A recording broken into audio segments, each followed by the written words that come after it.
In 1967, the Beatles were virtually unknown, but their popularity soared after appearing on the world's first international live TV broadcast for the BBC that reached 400 million people. A new exhibition by photographer David Magnus captures that event backstage, and Belle Lupton went along to witness that moment in modern history once again.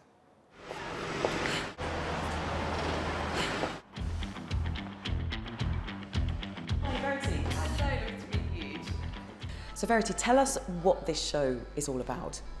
Yeah, so this is a beautiful collection of unseen photographs by David Magnus, and it's concentrating on the day that was the first international live television broadcast. It was also when the Beatles recorded their All You Need Is Love. It's a poignant sort of moment in history. It's the first international broadcast, so it's a movement for technology and also a movement for music, because that's when recorded music really started to come out. What does it show us about one of the biggest bands in history? It's the point where they became huge and became really famous. It's the start of Beatlemania, and it shows you the times of the images. I show you the EMI studios and Abbey Road, and it really gives you the sort of sense of the times and the nervousness and the importance of it all. So thinking about that behind the scenes, the private moments, there are some of the photographs over here that are taken backstage at that event that show some members of the band in a light that we might not normally associate with them. Yeah, absolutely. So here we can see John Lennon laughing, and he was a very serious man. So it's quite rare that you see him showing such extreme emotion, but I think it captures that he's having fun, it captures the sort of nervousness of the rehearsals as well. So tell us about this photograph where it looks like Paul McCartney is writing some sort of poster or something. During the broadcast, they wanted it to be very decorated, very elaborate. That's why the Beatles were all in amazing costumes.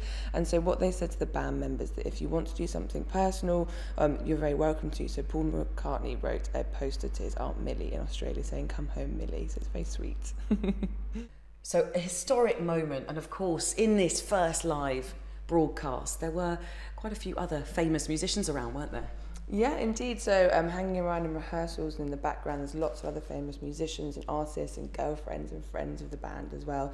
And here we see Mick Jagger from Rolling Stones and John Lennon from the Beatles standing together. And back in that day, you either liked the Rolling Stones or you liked the Beatles. You couldn't like both bands and both music. So it's actually quite a rare photograph. There was a bit of a love-hate relationship between them as well. So the photograph is called The Two Titans of Music, which I think is very apt, and they're both looking fantastic in their costumes. Is there a sense that a lot of this is about the mystery behind a band that we think we know? Yeah, I think so, yeah. Because, as I say, it was on the kind of brink of them becoming famous. It's before, as some people have put before, everything kind of started to crumble a little bit. So it's really nice to see them together. It's really nice to see them and capture those moments.